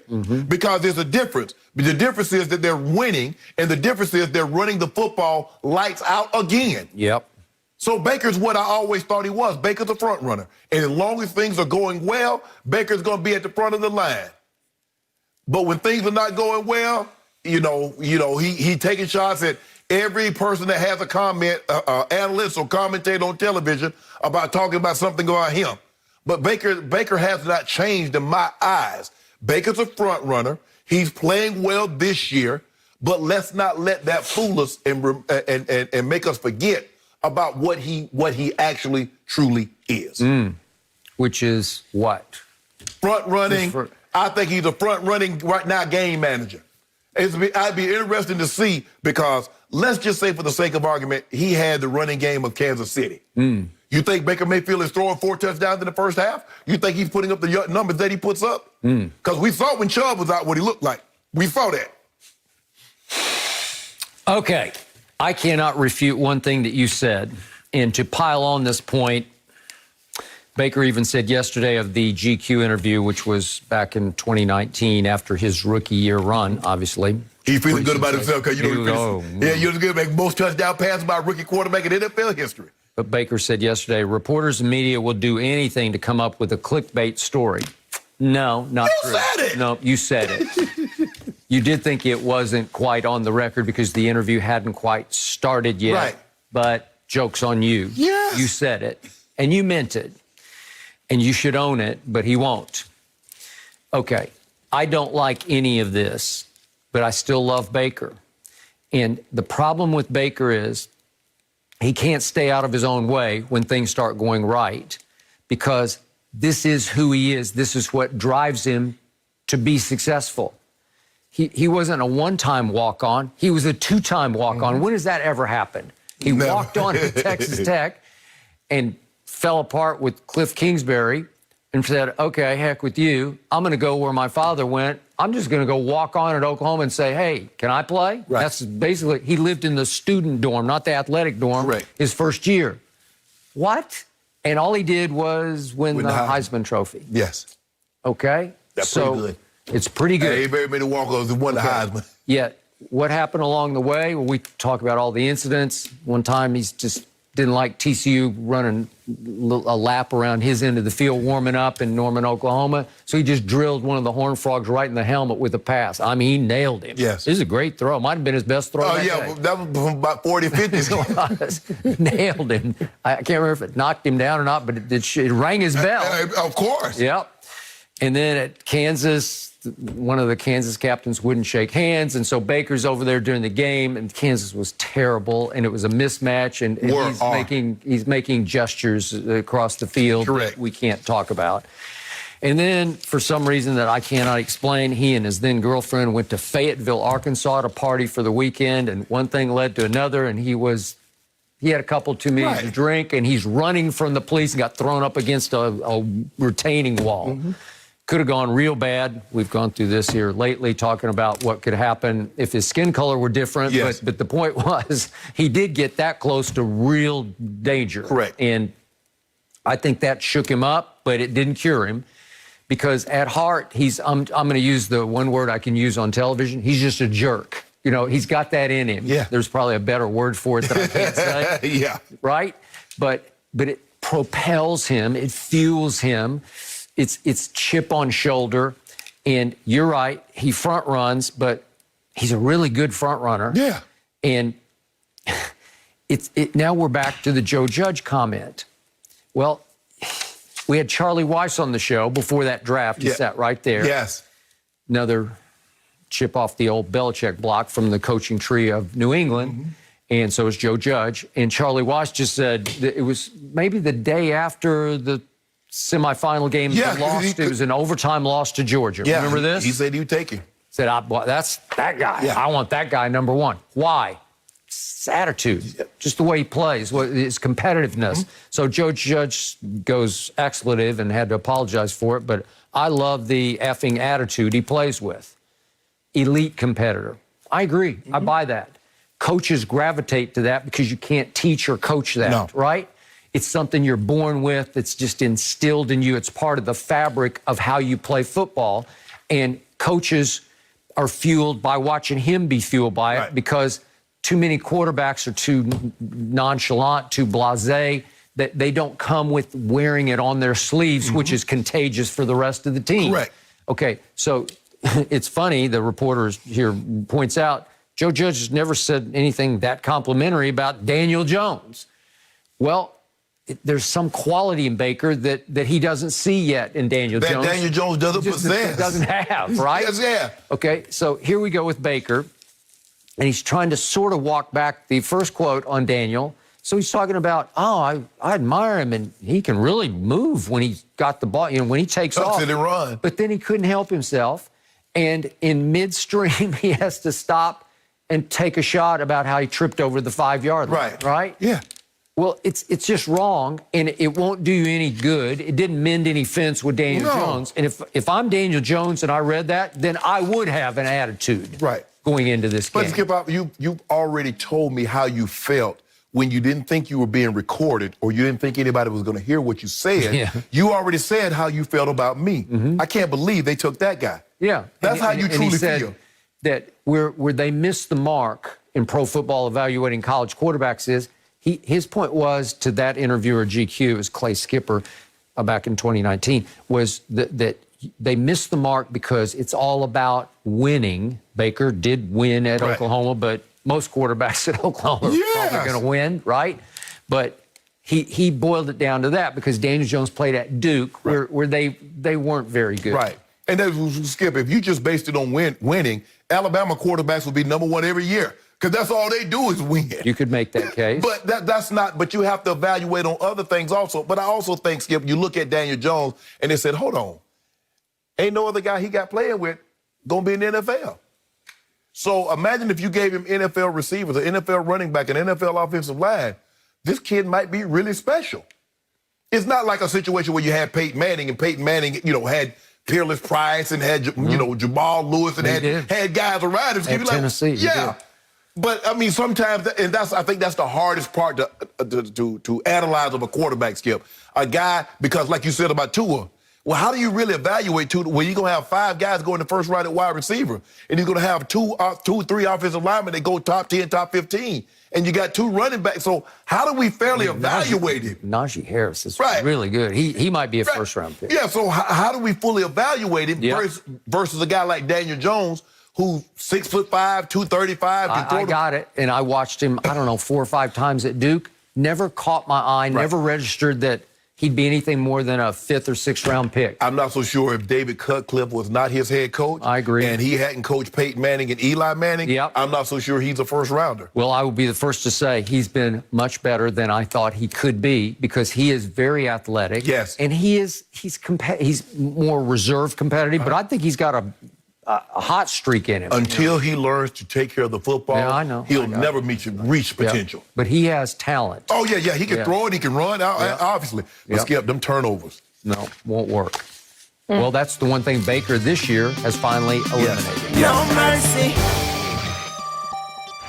LeBron and Anthony Davis made their preseason debut last night against the Suns. Both stars played limited minutes and combined for 21 total points. The Lakers would end up winning 112-107, thanks to Kyle Kuzma being a focal point with a game-high 23 points and Talen Horton-Tucker dropping 18.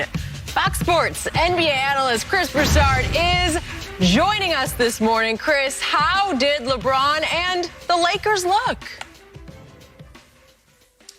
Well, obviously it was a shaky start. LeBron looked like he was a little bit out of shape. He got an early breather, and then he came in and obviously played fine, and they got rid of that early deficit and went on to win. But, you don't make too much out of preseason games, especially for an established team like the Lakers. They're not going to go all out. But there were some things I took from it. One, the floor spacing really stood out to me. Like that, to me, it looked like the floor was more spread out than usual, and that's because of the presence of Marc Gasol. He's a very good three-point shooter, shot over 38% from 3 last year. So it looks like with him as their starting center, they're really going to spread the floor out, and you know what that means for LeBron James. I mean, with the lane wide open like that, I think he's going to have a free way to the basket whenever he wants it. That'll obviously open up 3-point shots for him as well. Dennis Schroeder, same thing. He should be able to get into the paint when he wants to. So that's one of the things that stood out. Secondly, they have some really great passers. Obviously, LeBron, you start with. But Marc Gasol, another great passer. That full court over-the-head pass he made off a rebound in the second quarter for an easy layup was tremendous. Dennis Schroeder is a good passer. So we've heard about, last year LeBron had to make all the plays. This year he's going to have other guys who can make plays, which should lighten the load on him. I expect to see, at moments, a clinic from the Lakers in terms of their passing offensively. And then thirdly, last year, we know when LeBron was off the floor, their offense fell apart. The numbers show that they went into the tank. I don't think that'll be the case this year. Obviously, they won't be as good as when LeBron's on the floor.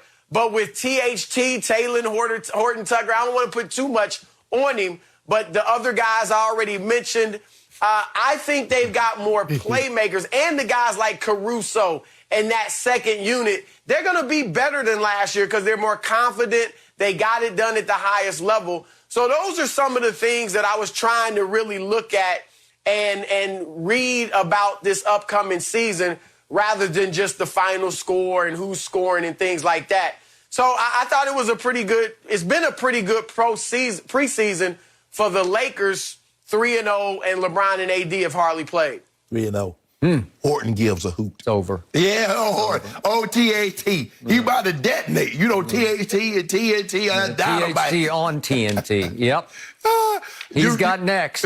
Skip, Chris, I agree with you because LeBron was got a little gassed early, but that's to be expected. It was a very short. And you have to monitor yourself. You can't go all out because they condensed the season because you just ended 71 days ago, and now you're right back at it in about 5 days, I think next Tuesday. So, it's gonna be a slow build. It's not like he, 25 pounds. He just needs to get his lungs. He needs to get his legs re-engaged to what's about to happen. But I love what I saw also. I love the bench play. Kyle Kuzma gonna make me take back everything I ever said bad about him. And I've said quite a few. But I'm willing to amend my statement and be on Team Kuz. Because right now he looking real good. He would let that thing go. And Trez Harrell, we already know Trez gonna run to the front of the rim, get us some extra possessions. But I agree with you. I think our second unit will be better this year. They know what's expected of them, and they have the confidence that we talked about. Now, Skip and I discussed earlier, and I will let Skip talk about that, but Schroeder, talking about he going to be the starting point guard. I don't know what team he's thinking they're going to do that on, but that's not going to be the Lakers. But I like what I saw once LeBron got his legs up under him. The second quarter, I believe, is the LeBron James that we're going to see come Tuesday night in the first 4 quarters. It's only 5 days away. Don't worry about what time it is. You'll get yours. Watch this triple-dub on Kawhi, Paul, and George Higgins. So I'm here to announce it's over. There you go. It's going to be Lakers in a landslide. It's a cakewalk. They are by far the best team, or so it looked in stretches last night. They did look very good. And I will give you, their bench just seemed to have more firepower to it. Juice. After LeBron James went LeVar Ball on THT, that poor kid, but he's starting to live up to it. I just don't think he's ever going to live up to flat out special. He might be fairly special on your shock troop team, on your second unit. Okay, I will give you that. He's a weird-looking dude to me, but boy, he can go. He can put the ball in the basket. 6'4", 234, and it's all in his upper body because he's got slender legs. It's sort of Harden-esque to me because he's got 7'1" wingspan, but he can attack the rim. So I give you that. He can't shoot a three to save his life, but maybe that won't matter. Okay, so back to our man LeBron. I will say, and I appreciate that Chris opened up with this, I was stunned at how out of condition LeBron James was because I have the highest regard for him as not only Iron Man, but somebody who really dedicates himself to his fitness. And I do think, because it's the shortest offseason ever, I think he celebrated a championship that really meant, I think it was the one that was his favorite, to go to the bubble and win this. Right. I'm not sure he thought he'd ever win another one, and he got a big one. Oh, we know we're going to win another one. We're going to win another one. All right, so there were a lot of cigars. There was nightly wine. There was even a little tequila here and there. And I'm not sure, even though he posted a couple of videos back in the lab, I'm not sure he was back in the lab. I think he's in the backyard playing horse with Bronny, and it's just not the same. So he got a little bit out of shape, and last night, early on, he looked like he was on December 30th about to turn 38 or 39 instead of, what is he going to be, 36. Okay. And I was just a little stunned by his first few misses because they looked out of sync, out of whack, a little awkward looking. If we could just see quickly his first 4 misses, it just didn't look like LeBron. And as Vogel said after the game, he just didn't have his legs underneath him. And LeBron, no, that's a bad idea. And then we got the first LeBrick logo 3. We tried to bank that in. Wait, that hit the glass first. Yeah, we tried to do that. He called bank. That's right. Boop, boop, in and out. That was a LeBrick. That's okay.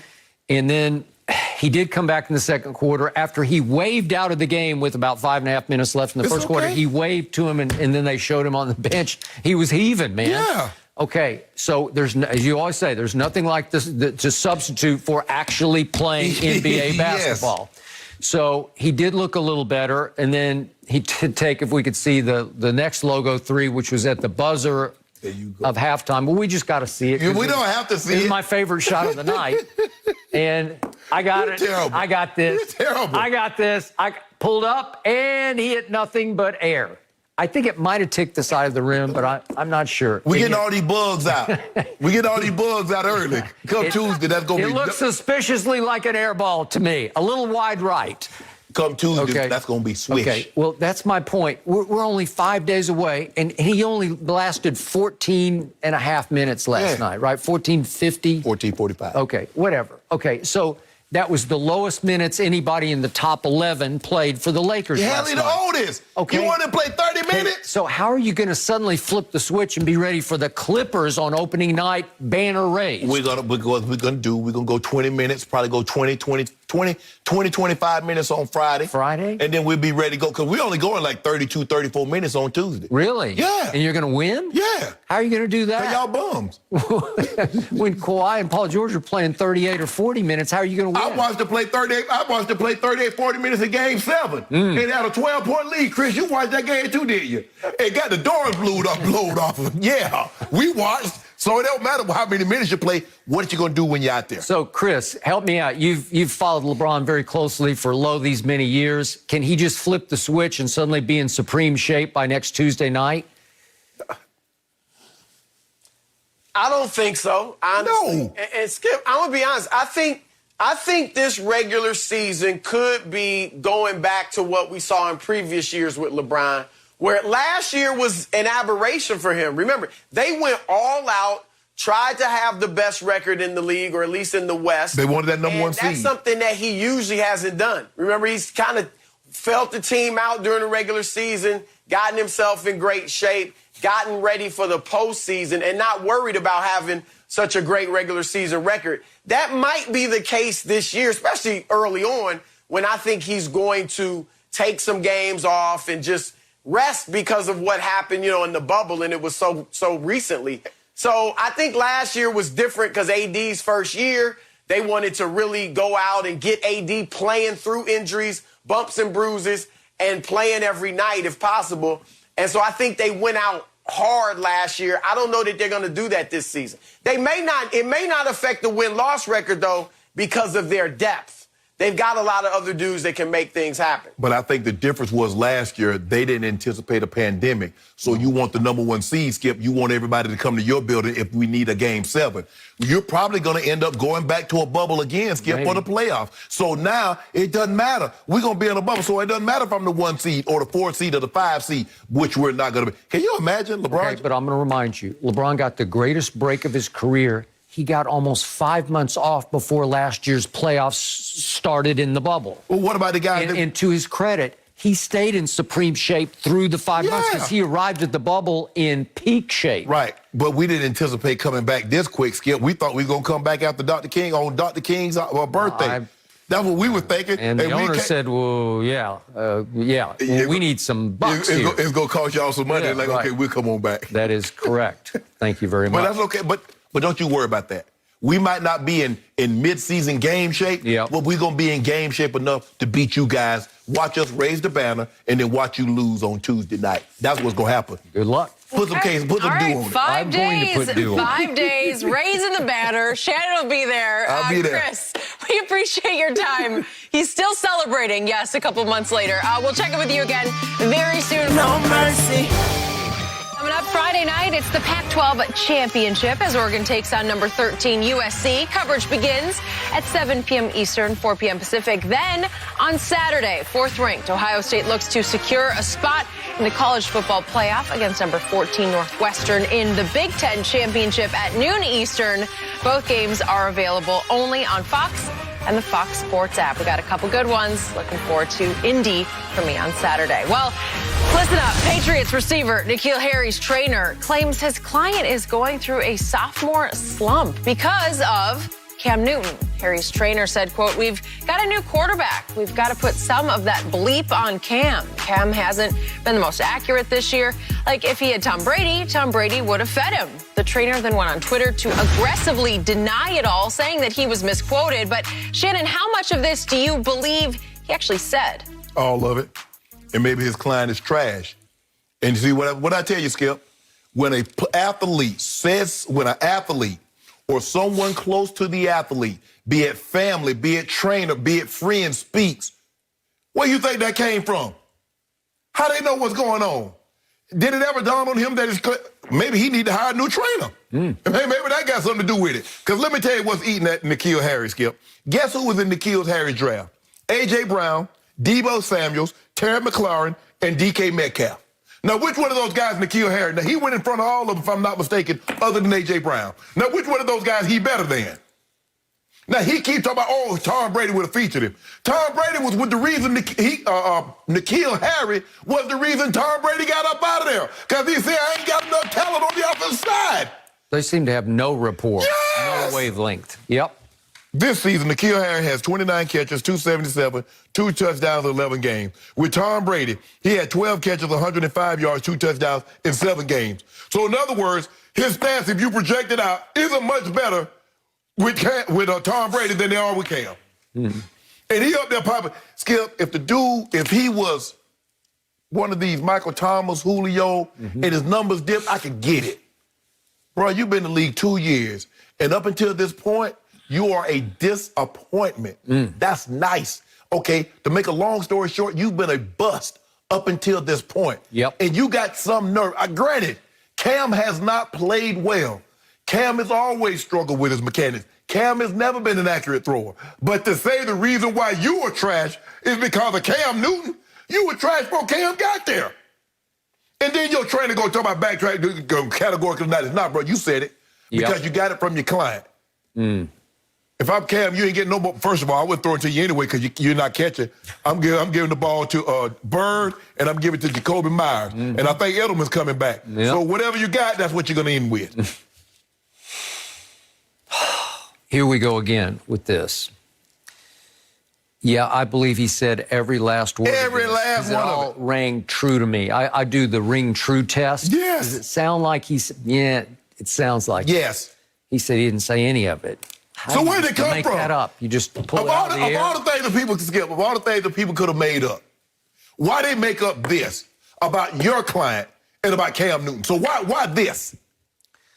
Okay, just so I'm not a hypocrite about this, I did like N'Keal Harry coming out of the draft out of Arizona State, and I was impressed, surprised and impressed that Belichick took him later in the first round, and it was the first receiver Belichick has taken in the first round since he's been the Patriots head coach. Correct.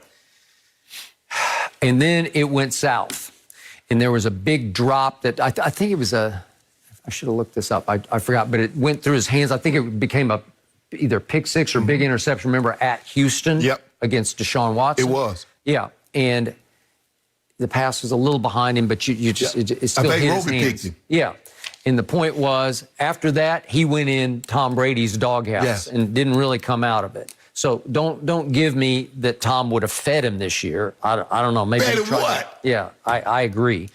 And he's been very disappointing to my eye because I don't see the guy I saw at Arizona State just dominate Pac-12 games. Right.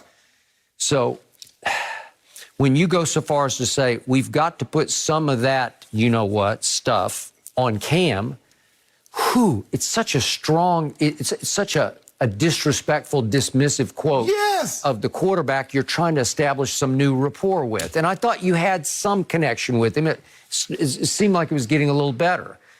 Well, here we go again with the trainer who is trying to promote and protect himself at his client's expense, because that's all about, hey, don't blame us. You know, blame. You got to look at the quarterback first because he's not accurate and he's got issues with his mechanics. To your point, he's always had that. Always. And he's also had some stretches this year, like at Seattle, when just out of nowhere he'll have a big game. He almost threw for 400 yards. Let me tell you what he's done with those poor mechanics. Win Rookie of the Year, win an MVP, take a team to a Super Bowl, and go to 4 Pro Bowls. That's what that poor mechanic quarterback. Now, what have your client done? Touche. I would agree. So the problem with this is it's so specific that I'm sure N'Keal will go to Cam today or whenever this hit the fan, and he'll say, hey, my guy was completely misquoted. Well, it sounds like he might have thought he was off the record. If I'm Cam, I do what I do up. I got my game plan up. Bruh, I'm good. Keep it moving. Yeah, keep it moving. And it won't ring true to Cam, and he won't accept it. And nor should he. To your point, it's so damaging to whatever relationship you've built because now you don't trust the guy at all. Because clearly, It's a lot of it could have come from the trainer, but some of it had to be reinforced and validated in conversations with Nikhil. That's what Skip, you know, in sport, you know, we call that pillow talking. I mean, a lot of times you have a wife, you have a girlfriend, you go home and you talk about things that happened at practice, what was said, yada, yada, yada. We go, hold on, bro, why are you discussing that? Your job is to get me better. That's your job to get me better. What are you doing? It's always Cam. I never looked at Skip. If I had a down seasonal, I never looked at what John didn't do this or Mike didn't call plays. Okay, Shannon, let's go back and reevaluate. I get with my trainer, my speed coaches, okay, this is what we need to build on because I don't think I was good in this area. I didn't look to blame someone else. Everybody's looking to blame somebody else for their misfortune. Bro, has it ever dawned on you, you might not be that good? And that thought never dawned on you. Just because you get drafted in the first round, Skip, that doesn't mean you're good. That means they thought you might be good, but the other guys that were drafted after you are better. They are. And look what Debo got thrown to him. He had Garoppolo for what? Now he got Beathard and he got Mullen, and he's still making plays. Look at McLaurin. Look what he got thrown to him, Skip. Okay, I gave you DK Metcalf, got Russ. Okay, fine, I gave you that. But you make it seem like Tannehill? Yeah, going to man, this dude. Brown? But he had Mariota for a minute. Yeah, he did. Until Vrabel got wise and said, bro, I can't win with you. You gonna get us both fired. Most damaging of all in this quote is that he invoked Brady's name and compared Cam to Brady. Like, well, if Brady were there, the insinuation is we'd be getting accurate Brady don't throws. fool with you. If Brady was there and Edelman was healthy, who you think get the passes? If Brady was there, maybe there's a chance that Gronk comes back, and now you number 3 on the totem pole. Where, with a fresh start, new quarterback in here, hey, these new guys too. Jacoby Myers was a quarterback. They moved to wide receiver. Demir Bird, he just came here. Man, this is my time to be the number 1. That's what normally would have happened if you had that mindset. But, bro, for you to blame everything that's going on in your career thus far professionally on Cam, bro, you got to miss me with that. Here's what hurts the most to me from Cam's perspective. I don't think he gets enough credit for trying to replace the GOAT in New England. I told you before the year started, I wouldn't wish this upon anybody because those are winged cleats that you're trying to fill because what's better than that legacy? And you have to stand up to it and live up to it on a daily and weekly basis, and it's just impossibly hard to do. And there have been points when he has lived up to it. But Skip, it's guys like N'Keal Harry is the reason why Tom's in Tampa. If Tom thought they could do, he would have stayed. He would have stayed. He's like, look what I'm throwing to. Man, I'm bouncing. And then Cam comes in there, and granted, Cam, like I said, Cam has never been the most accurate.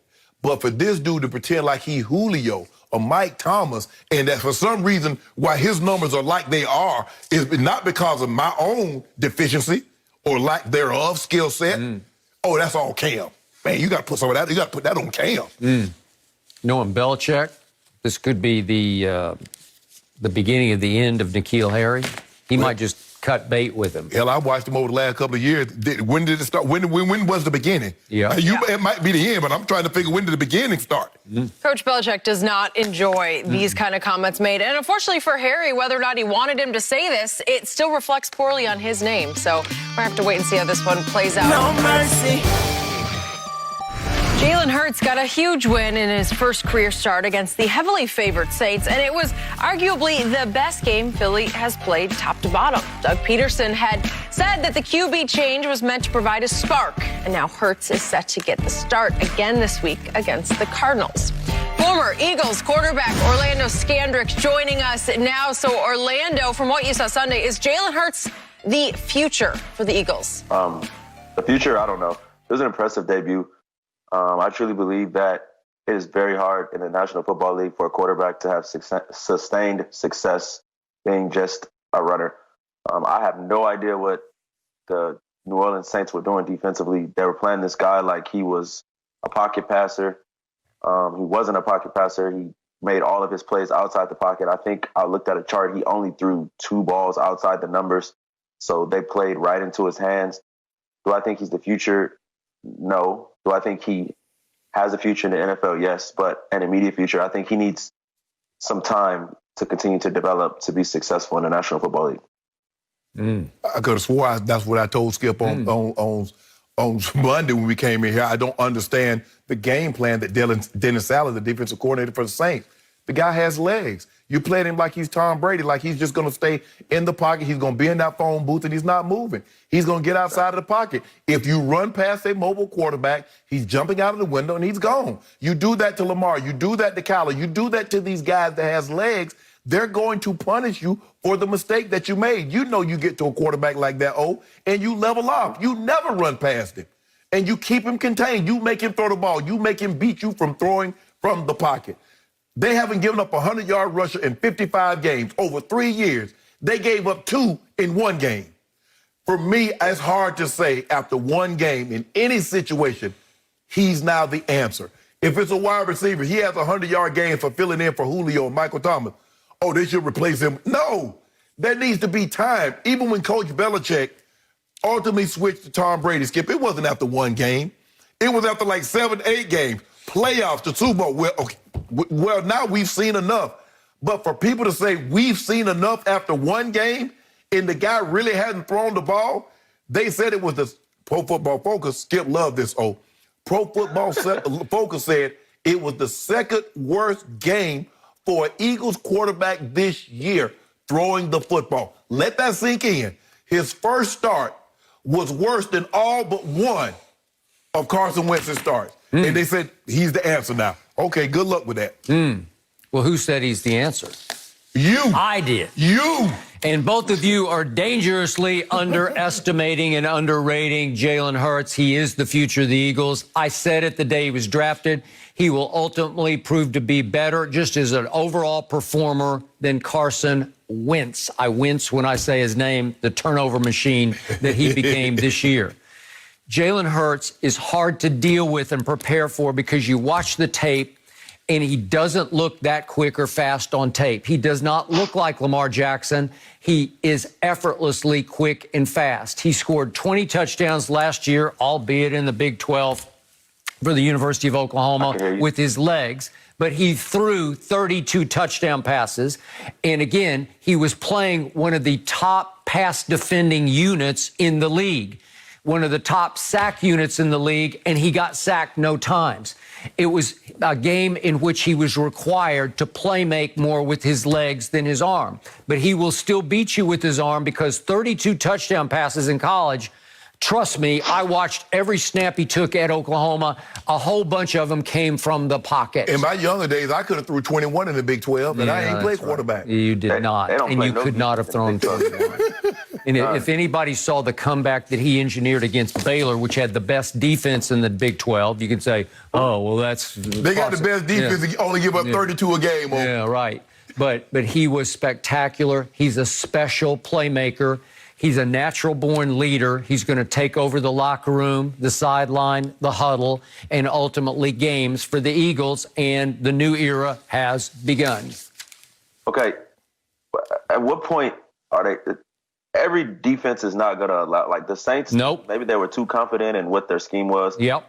Maybe they were too cocky. But when teams start to what we used to call cage rush, cage this guy in and make him stay in the pocket. Right. It's going to be difficult. Look at this. He drops back and he just takes off. He basically, okay, I see your back.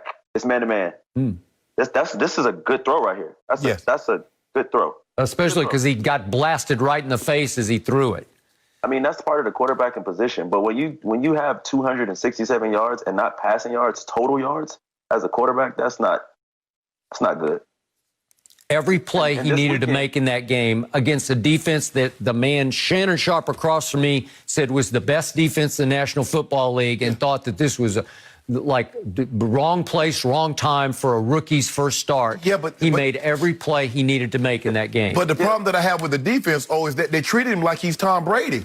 Yeah, you can have that. You can have that philosophy. Get upfield. Tom is not going anywhere. We can play cover 5, and we don't have to worry about, which is 22 man. We don't have to worry about him. We can go single high and turn our backs because Tom isn't going anywhere. You can't play this, even though he's maybe not as fast or as Kyler or Lamar. He's still a runner, and you must treat him as such.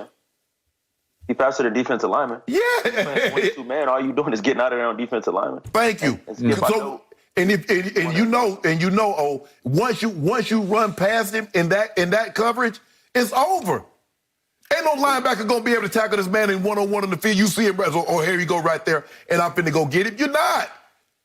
Carson Wentz would have thrown 3 interceptions and lost 2 fumbles in this game. Because that was the perfect defense for Carson Wentz. Carson is more of a pocket passer than Jalen Hurts. And it's almost like they thought they were lying. Oh, they say they're going to start Jalen Hurts, but they're going to put Carson in there. Because they approached him as he was a pocket passer. He's a mobile quarterback, and you got to box him in.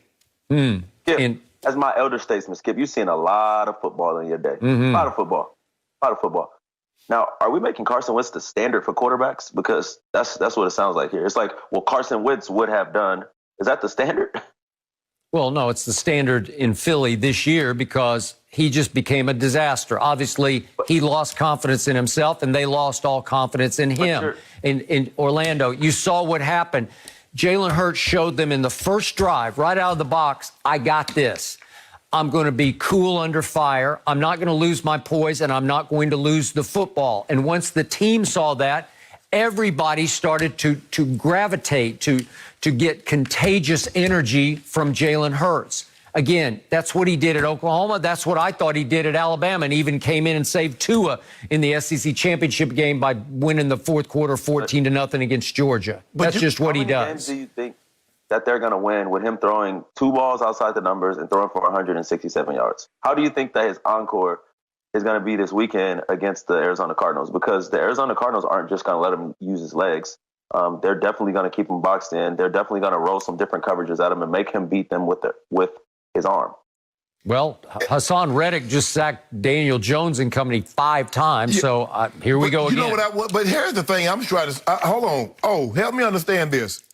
You got 5 guys at wide receiver that could possibly be first round at Alabama. You got 3 linemen that's going to go top 15. You got 2 running backs. And you mean to tell me Jalen Hurts couldn't do any better than that at Alabama? Than to throw for 180, 200 yards a game with 5 number 1 receivers?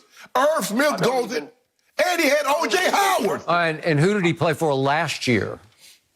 The quarterback maker, the guru, Lincoln Riley. That's what happened. Oh, my goodness. He can throw it. Trust me, he can throw it. There have been a lot of guys that throw the ball at the quarterback position, and they come to the SEC, and even though it's more open now than it's ever been, it's a different animal in the SEC than it is in the Big 12. He started when he was a true freshman at Alabama. And then in the national championship game, what did the coach even have to do? Okay. He had to go to the bullpen to get the lefty. Yeah, and in the next SEC championship game, what did he have to do? Jalen, get back in there and save my bacon. He was hurt. Yeah. You know good well Tua was hurt, but look at Tua not dealing. Did you see him last week? I saw him lose. Okay. He had 300. He had 3 bills. Jalen Hurts is going to change life. Okay, we will see. He's got the work ethic. We've seen it, Skip. You know, I witnessed it last season as well. Orlando, we appreciate your time. We'll check in with you very soon. No mercy. Tonight, Derek Carr and the Raiders are fighting for a shot at the playoffs, but rookie sensation Justin Herbert and the Chargers are looking for the upset. Thursday night football, 7:30 Eastern, 4:30 Pacific on Fox. Also available on NFL Network and streaming on Prime Video. Well, Jim Harbaugh feels like he won National Signing Day. The Michigan head coach raved about his incoming quarterback, J.J. McCarthy, who was ranked as the number 2 pro-style quarterback in the class. Harbaugh told reporters he thought the incoming quarterback was a playmaker, competitor, and brought a lot of energy and confidence with him to the game. So, Shannon, what does this mean for Harbaugh's future at Michigan? Well, both sides should be wanting to move on. Skip, has been a disappointment for Jim Harbaugh in Michigan. Michigan is not a 9-4. Michigan is about winning Big Ten titles. At some point, you got to beat Ohio State. Some point in time, you got to beat Michigan State. At some point in time, you got to get in the college football playoff. It's just not good enough. Skip, okay, he got 1 guy. But if you notice the team that's in the top 5 every single year of 4- and 5-star recruits, your Alabamas, they basically play for the college football title every year. Clemson, they play every year. Ohio State, they're in the mix. LSU, They're in the mix. These are the teams. Alabama was 1, Ohio State 2, Georgia was 3, also in the mix. LSU 4, Clemson 5. Yo, you got one guy and you think that's going to change your fortune? Yes, you're missing the boat. What position does that one guy play? He said, Skip, if I'm not mistaken, wasn't Shea Patterson supposed to be that guy? Okay, no, he was not. Shea Patterson failed at Ole Miss and he transferred up there. He was just a decent quarterback, college quarterback. Overrated. Hasn't been the guy. So this guy, Joe Milton wasn't ranked nearly as high as this guy. Yeah. You can't do anything with Ohio State when they get 3 5-star defensive linemen, 3 5-star cornerbacks, I got 2 linebackers. But it starts with that position that Jim Harbaugh played at a high level in pro football. He made a Pro Bowl as a quarterback for the Indianapolis Colts and then played for the Bears at a very high level. I've told you again and again, it has been mind-blowing to me, completely baffling, mystifying to me. Jim Harbaugh couldn't recruit a quarterback that he could try to make into an NFL-bound first-round pick type of a Trevor Lawrence of a quarterback. And I thought right away he would just snap his fingers and get one of those guys to come to Ann Arbor. And it took all this time, and he finally got one as an early signing, as an early commit. He'll be gone in 2 years. In 2 years? Yeah, he'll be gone. They got transfer in 2 years. Maybe in 3 years he'll be going to the NFL. He'll be gone in 2 years. Jim Harbaugh been running him off with that archaic system. Okay, well, he should be able to recruit and teach a quarterback. And J.J. McCarthy has raved about, I wanted to play for Coach Harbaugh because he's a quarterback maker. Well, he hasn't made one yet. He didn't have one to make. He didn't have one to start with. Shea Patterson wasn't that guy. Well, Shea Patterson, is he playing in the NFL right now? No, he's not. I mean, it's not like Michigan got a whole lot of guys playing in the NFL. Okay, and he got J.J. McCarthy to buy completely in early and help him recruit a pretty good class. They were ranked 12th, which by Michigan standards of late is high ranked. The bad news is Ohio State's class this year is ranked 2nd. Yes. Okay, and you know what's happening. They're just loaded with speed and athleticism. They got the best defensive end this year. Yeah, thank you.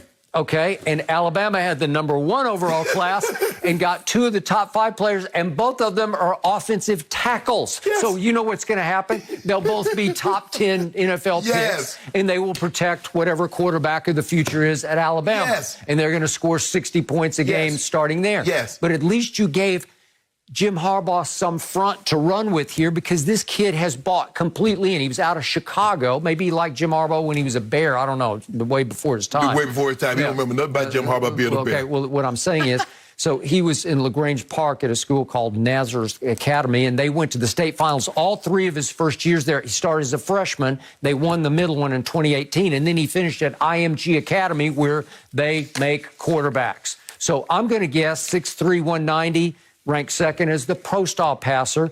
Everybody wanted him. Ohio State was after him. LSU was after him. Miami was after him. Maybe Harbaugh has something to and guess who wasn't after him? Bama. That's why we didn't want him. I don't know. Maybe they were. We weren't. Yeah? We good. We weren't? Let me ask you a question. Yeah, because you've always won with sort of sawed-off, half quarterbacks, Let me ask you a question, Skip. How many times you think McCarthy beats Ohio State in his tenure? He stays 2 years, stays 3 years. How many games does he win? I'd give him a lot better chance with him than Shea Patterson. You go ahead the same what they got beat like 52, 62 to 20-something with Shea Patterson? Same thing gonna happen. Skip, at some point in time, Skip, it's okay. He went back to his alma mater. He was supposed to reincarnate Coach Schembechler, who he played for. He had the utmost respect and admiration of. And it didn't happen. So let me ask you this. What did Jim Harbaugh do with Colin Kaepernick? Skip, that was Colin Kaepernick, Skip. That was a loaded team. With all the, Skip, Navarro Bowman, Patrick Willis, the big kid of Missouri, I forget the defensive lineman, Smith, Alden Smith. Skip, and they had another big defensive lineman. Skip, they were loaded. They were loaded offensive line. Alex Smith, the first pick in the draft, and in midstream that year, about 8 games in, he said, you know what? No, he did. Alex Smith got hurt. You know Alex Smith got hurt. Nope. He said, I'm going with Colin Kaepernick, and I'm going to stick with him. And he rode him all the way to a last play, controversial play, Super Bowl they should have won against Baltimore. Yeah. I'm not saying Jim Harbaugh didn't do a good job in San Francisco. Well, he got to 3 straight NFC But championship if you games. look at that roster and you look at all those Pro Bowlers they had and all those first-team All-Pros they had, Skip, they were loaded offensively. I've said that about the Cowboys for several years now, and what happened? Oh, no. Oh, what? Loaded with Pro Bowlers. You told me it was the coaching. So you got a new coach. And I've been trying to tell you all along.